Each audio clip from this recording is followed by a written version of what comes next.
Hi, besties. Welcome back to the Bestie Talk podcast. I'm your host, Kianna Jit. And I am going to be talking about a little bit of a heavy topic for me today. We are going to be talking about being on non-speaking terms with family members and how to go about it, the feels that go with it, how to overcome it, and pretty much me validating all of your guys' feelings because it's something I am currently going through. I feel like I've talked about on the podcast before about my father, my biological father, and the relationship I have with him. It's not a good one. I've talked about it before, how I haven't spoken to my biological father since a week before my wedding, which was in 2022. And just, it's a pretty traumatic thing, but I really just want to, talk to you guys about it. Like, let's just be open. Let's just be raw. Let's just be fucking real. Something that I've been just noticing with social media lately too is just like how unauthentic people are. Like, I just cannot stand it. I can't stand it sometimes. Like, people go through shit. Like, it is like people have bad days. People are depressed. People have mental health issues. Like, and I am one of them. I'm never going to sugarcoat shit for you guys. Like, I'm never going to lie and be like, oh, I'm doing great. Like, everything's fucking great. And like behind the scenes, I'm a hot ass mess and I'm like crying and just in a depressed episode. Like, no, I'm gonna let you guys know, like, I'm in a depressed fucking episode. Like, right now I'm personally just going through a lot. Like, I woke up today so sad. Like, I literally was sad. I had weird ass dreams last night and I was just sad, and I'm still a little sad, but I am reminding myself, and I want to remind you guys today too, if you woke up today and you're just feeling shitty and you're feeling sad, it's okay to feel sad. But today is a good day to have a good day. You can choose to have a good day, and you have the power to make your day great, just like I have the power to make my day great. So I decided, no, I felt that way. I'm allowing myself to feel it, but I'm going to have a good day today. And that's what I'm going to fucking do. So you could do the same thing too. So I just want to put that out there, that I'm always going to be real with you guys. I'm always going to tell you guys what the fuck is really going on, because I think we all need some more authenticity in this fucking fucked up world that we live in. Okay. But like I said, we're going to be talking about being on non-speaking terms with family members. And I want to talk about, like, I have a couple pillars that we're going to go through. The first one is the continuous abuse. Usually when you decide that you want to cut somebody off, especially a family member, you have dealt with some serious abuse. Whether that is mental, physical, financial, verbal abuse, you have probably dealt with a little bit of all. If you've decided that you are going to cut off a family member and you are not going to be on speaking terms with them anymore. And usually that abuse is started when you were really young. And it could be, an aunt, uncle, mom, father, sister, brother. That abuse starts when you're really, really young, when they have, full control over you, and they can manipulate you into situations, or manipulate you to do certain things, or manipulate you into saying certain things. And it starts really young. And I dealt with personally, now being on the side of not speaking with my father, is like, why did it take me so long? Why did, after thousands of dollars, did I finally wake up and realize, okay, I need to not, be speaking with him, or I need to like cut him off? Like, how come it took me so long? And I really beat myself up for waiting so long to cut him off. And if that's you, and if you're like, why did it take me so long? Like, just beating yourself up for it. You can't beat yourself up for it.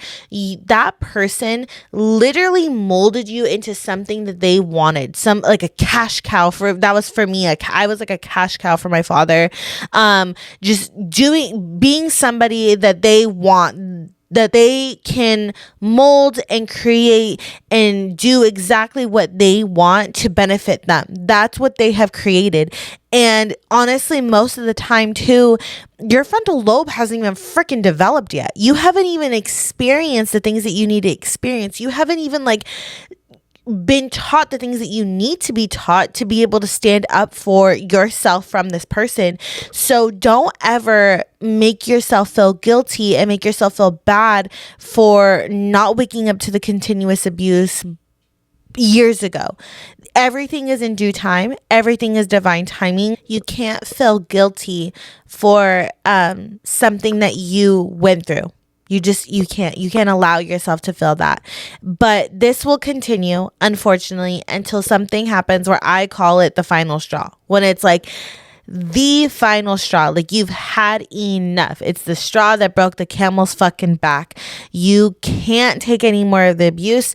You can't give any more of yourself. There's nothing else to fucking give. It's like the biggest form of abuse. It's the biggest form of betrayal. For me, it was my wedding. My father, I was paying for everything for my father to come to my wedding. Like his outfit, his wife's outfit, his children's, their train ticket, their hotel, their food, their shoes, their haircut, I mean everything, right? Everything to pay for them to get to my wedding and to be a part of my wedding and to look presentable at my wedding. And then I also was being asked for more money on top of that. And then later finding out that he was like scamming not only me but my mother and my other family, my stepbrother and my cousin at the time as well. Like he was getting money from all different types of places while also gaining money from me. And that for me was like the biggest, like, how can you do that to me? Like I am already struggling. Paying for a wedding is not cheap, and I am very blessed. I was able to have my dream wedding. Everything that I could want for my wedding I had, because it was, I feel like every person deserves their dream wedding, and that's what I was going to give myself, and that's what my husband wanted to give. And I was just like, I felt so betrayed, because how can I be so open with you and telling you about the things that I'm struggling with and like venting to you, and you are still going to, in my face, still make me and try to manipulate me into giving more to you, even when I'm at my wit's end, where I am like struggling. I don't know how I'm gonna make it. The only thing he cared about was himself, and the only thing he cared about was finding more money for him and how it was gonna benefit him, and the situation was gonna benefit him. And I really was like, that was my last straw. So there will be a last straw moment for you where you are just like, how can they continue to abuse me and continue to manipulate me in a situation where I feel like I am like at my wit's end? Like, how is this okay? And it's almost like the rose-colored lenses come off and you realize, holy shit, I've been abused for the past X amount of years, and this isn't fucking right. This is not okay. This is somebody too, like, because we're talking family members, right? You can also apply this to friends, but or just anybody in general, but we're talking family members in this episode. And it's like, this is a person that I thought I could trust. This is a person that I thought I would feel safe with, and they're continuing to abuse me. That is when the rose-colored lenses come off and you realize, holy shit, the amount of trauma that I've gone through. And you decide and you take your power back. I'm not doing it anymore. And you take away the access that they have to you. That is the final straw. And it's going to be rough. And I think for me personally, when I grieve things, I deal with anger first and then sadness next. Some people deal with it reverse, but for me, I was so angry for a minute. Like, I wasn't really sad at my wedding. I wasn't really like, oh my God, like my father isn't here, blah, blah, blah, blah. I mean, I had moments where I'm like, well, damn, he's not here. More like, thank God he's not here, because if he was here, this would have been a hot fucking mess. But I was just really angry for like the next 3 months. Like, I was just like pissed. I wasn't really crying. I was like, how dare he? Like, because I was having all of these realizations. And once you finally walk away from the abuse, you start to have all of these realizations of like, holy shit, this has been going on for so long. Oh my God, at this time they were abusing me here. At this time they were manipulating me here. Like it was never what I thought it was. It was always manipulation. It was always a tactic to get whatever they wanted. Like that's what this always was. And you start to have these realizations. And for me, it turned into anger. Like I was just angry because of all of the realizations I was having, and the just like how can somebody be so fucked up, you know? And for some people that can make them sad. But I think in any situation when you're dealing with being on a non-speaking terms with a family member, you are going to deal with two main emotions, and that is anger and that is sadness, because they are your family member. They're somebody that was around your whole life. They're somebody that you were supposed to feel safe with. You were supposed to be able to trust. You were supposed to not feel manipulated and abused by them. Like it's a clusterfuck, honestly, of these two emotions of like anger and sadness, and it's just a constant battle between the two. But what the beauty is you finally chose yourself. So when you're at this next step and you're like, okay, I've cut the access off. I've literally cut I've grabbed the scissors. I cut them off. I'm not allowing them to have access to me anymore. I'm not having access to them. You either blocked them on the phone. You had a big confrontation with them. You had a big argument. You ghosted, whatever the case may be that you decided that you want to do. For me personally, I decided I was going to confront that motherfucker. I went off. I was screaming. I was crying. I was, the whole nine, okay? The whole fucking nine. And I was just angry. Like I said, I dealt with a lot of anger in the first part of healing from this. And, but the beauty is you chose yourself. I chose myself. I was like, fuck this. You've done this to me for so long. I'm choosing myself first. And it's okay to choose yourself first. It's okay to put your feelings first and your emotions first. I don't give a fuck if it's your father, if it's your mother, if it's your sister, if it's your brother. I don't care if it's Grammy or Grampy. You're putting your fucking feelings first. And that is okay. Don't let other people make you fucking feel guilty. I'll never forget somebody during my wedding. I don't remember who it is because I think I was so mad and a little bit drunk that I fucking blocked it out. But they asked me like, where's your dad? Where is he? And I honestly was like, he's right there talking about my stepdad, but I call him my dad. That is my dad. He raised me. He is truly a father, the epitome of what a dad is supposed to be. And when they said no, like they were asking for my biological father, and then they were like, they made me feel guilty. The expression, the look that they had on their face, like, you're not gonna have your father at your wedding? Like, damn. And I remember being like, nah, fuck you. You're not going to make me feel fucking guilty because I chose myself other than him. You don't know the abuse, because that's the other thing is usually when you're dealing with a family member that has abused you for so long and that you've decided that you don't want to be on speaking terms with them anymore, they are honestly forms of narcissism and narcissists, because they have been able to paint this pretty picture for everybody on the outside. Nobody knows the abuse you've gone through. Nobody knows the years of like torment and like manipulation. They don't know all of that, right? And so people like to pass judgment a lot, and they like to, like, damn, she's ruthless or whatever. But you don't know. You don't know the abuse I've gone through. You don't know the feelings that I've dealt with since I was little. You don't know the shit the money that he always asks me to send. You don't know the things and ways he's manipulated me into saying and doing certain things. Like, you don't know. So when you are choosing yourself first in this type of situation, I want you to remember, it's okay to choose yourself. Don't let anyone make you fucking feel guilty for that. And if somebody tries to make you feel guilty for choosing yourself before that family member that's abused you, cut them off too. Cut them the fuck off too. And that's for any of the family members that I don't speak to currently. If you are wondering why I don't speak to you, it's probably because you made me feel guilty for not talking to my father. And simple as fucking that. Simple as fucking that.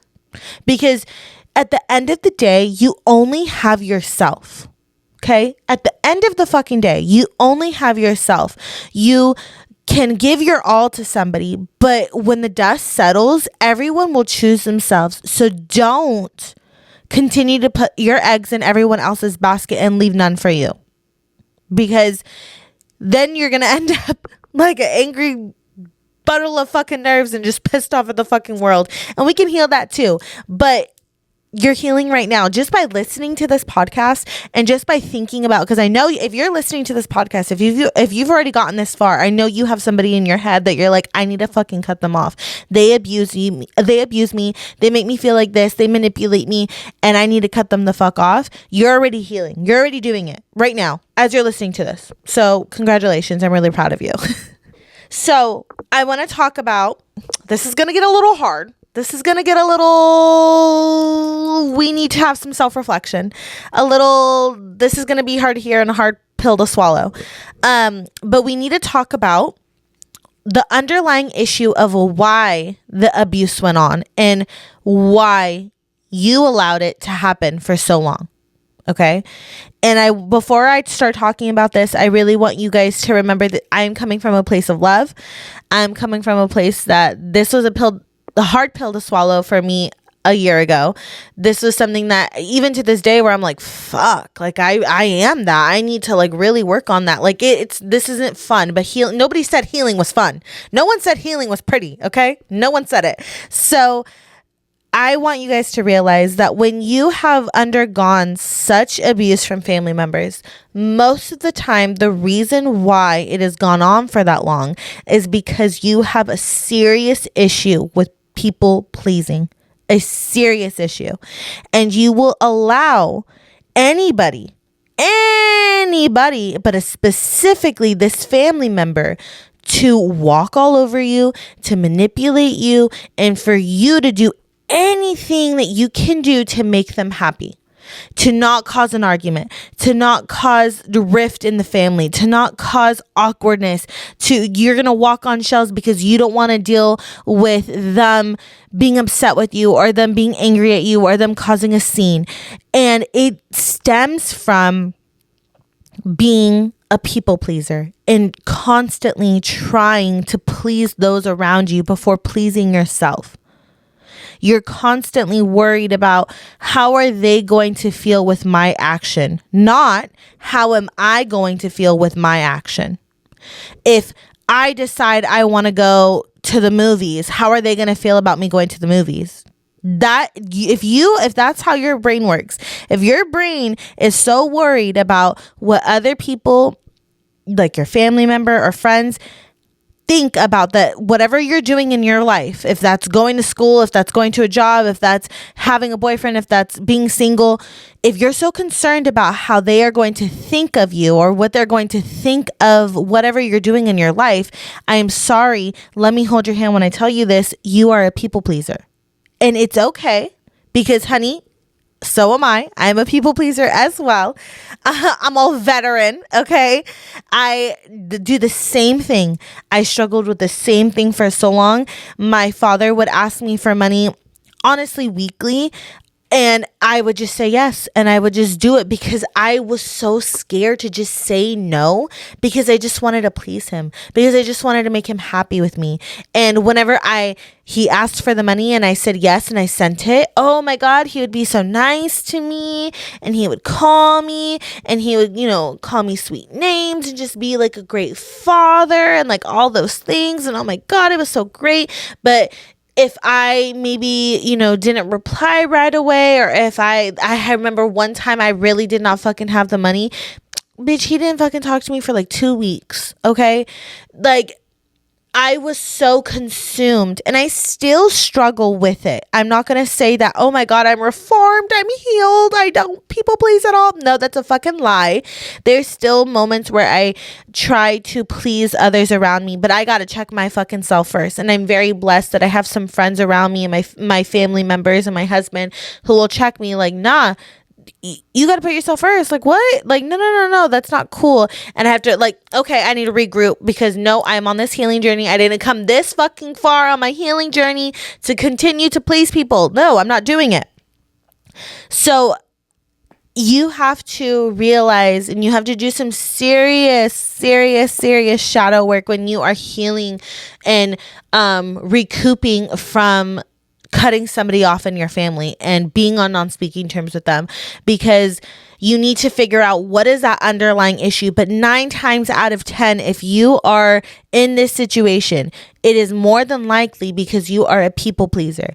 And how to fix that and how to heal from that, shadow work. That's going to be number fucking 1.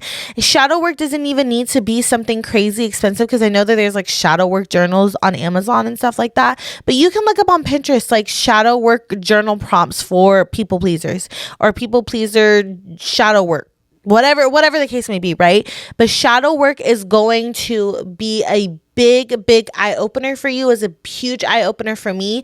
I really realized, holy shit, I got a lot of fucking trauma that I gotta work through, and I gotta work through this shit. So shadow work is gonna be number 1. Checking yourself. You have to check yourself. You know when you're trying to please somebody, because I know, because I've been there, right? I am a people pleaser myself. Okay, so I know when I'm like, I'm just saying yes to please this person. I'm just doing it to please them. And that also goes down to, this is gonna fucking hurt, but that's gonna go down to self-worth and self-love too, because you don't love yourself and have enough self-worth for yourself if you're so worried about what other people think because you just want to please them. You're not trying to please yourself. You're trying to please other people. So it goes down to self-love and self-worth and people pleasing. And then you're going to be like, holy shit, this goes down to like shit I dealt with in like when I was a kid and being bullied and all this stuff. And it's like, oh my God,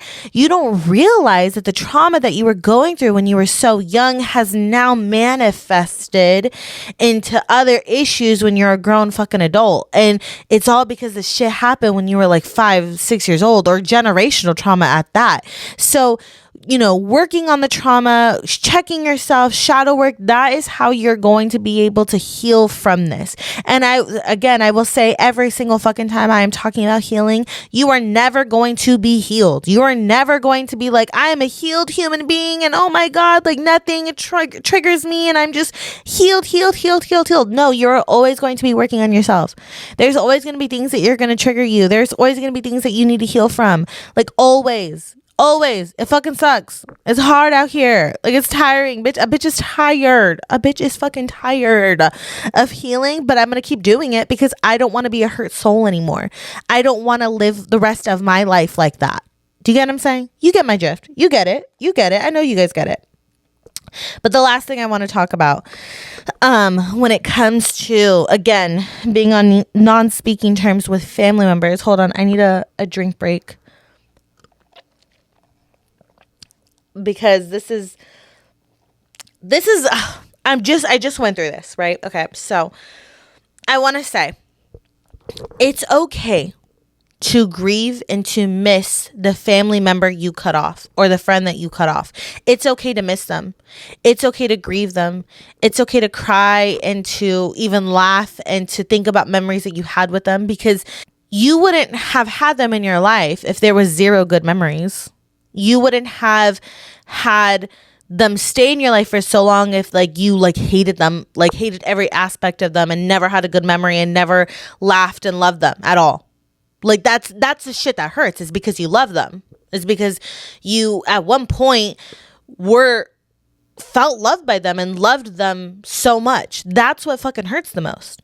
So it's okay to grieve them and to miss them and to wish that things were different and to pray and hope that things change. It's okay to do that, because I think for a long time for me, I personally was like, nah, fuck him. Like, I don't want him in my life. Like, fuck him. Like, I blah, blah, blah, blah, right? And I used to really try to hide and push those feelings down, especially for me personally. My husband, I love him so much, right? He had a lot, like, he has a lot of respect for my family, and like he never spoke out of turn, especially when dealing with stuff with my biological father up until that day, because at that point he knew I was done, and he unleashed on him. And I mean, hey, he was defending his fucking wife, and he was ready, right?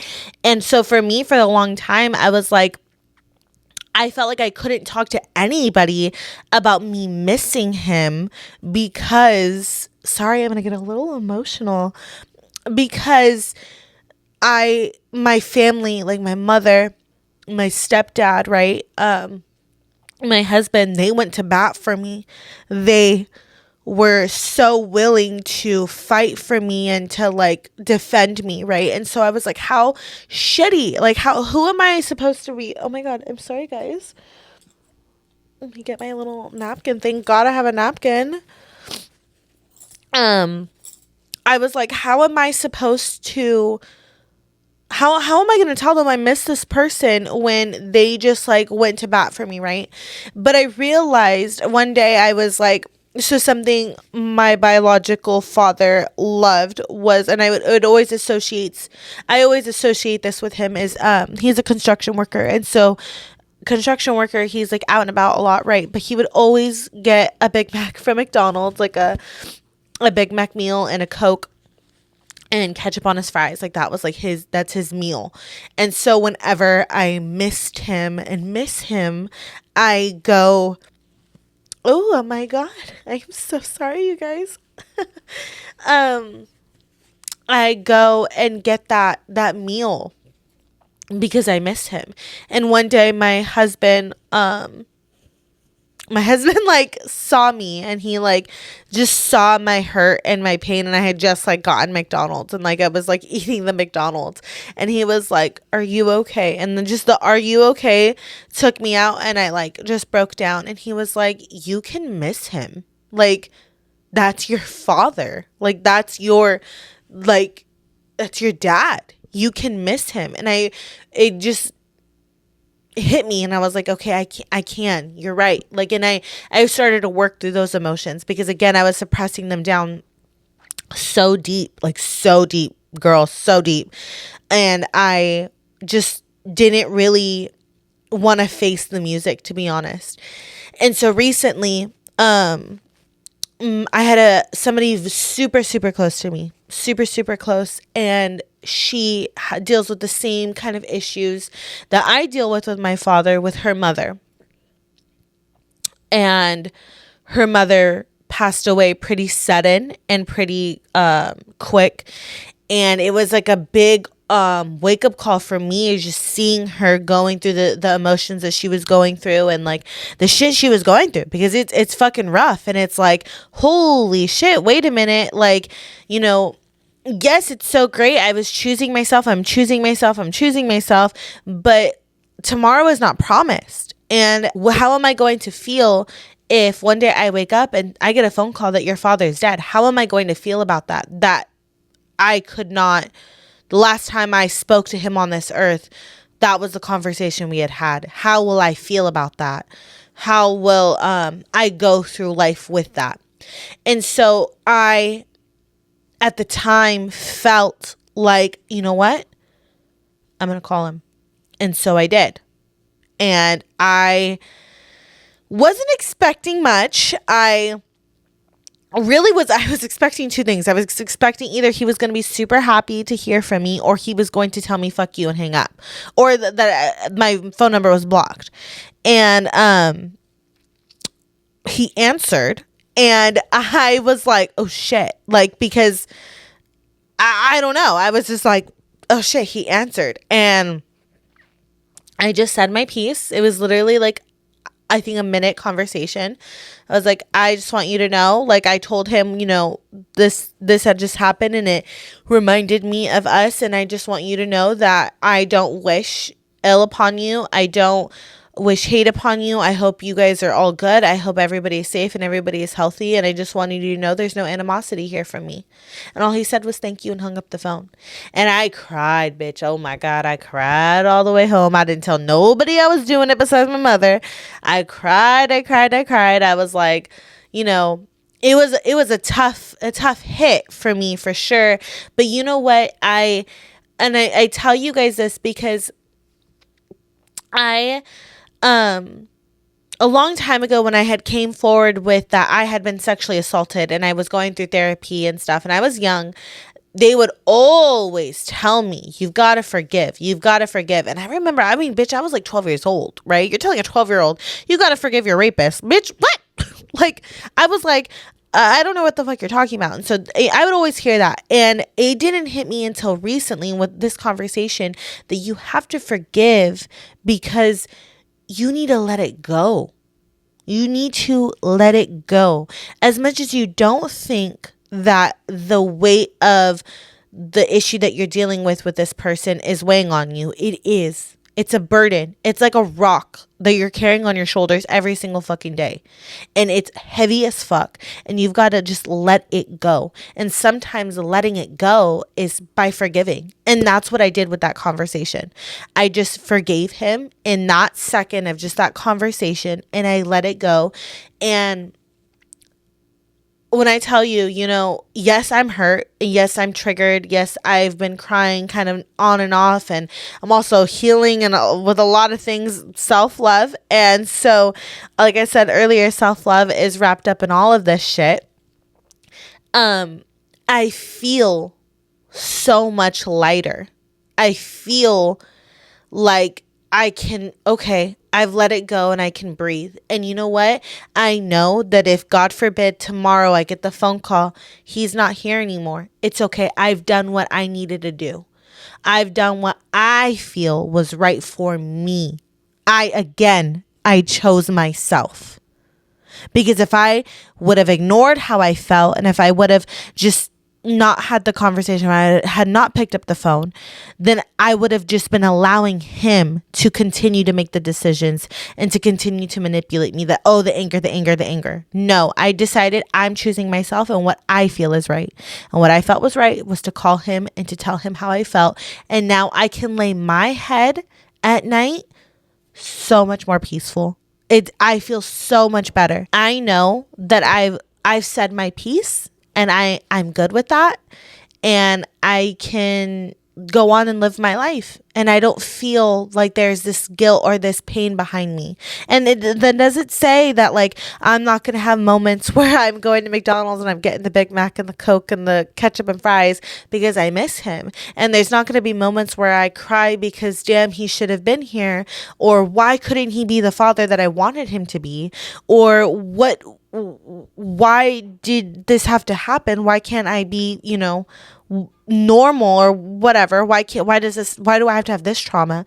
That's going to continue to happen. That's going to, unfortunately, I'm sorry to be the bearer of bad news, but the trauma is still going to be there.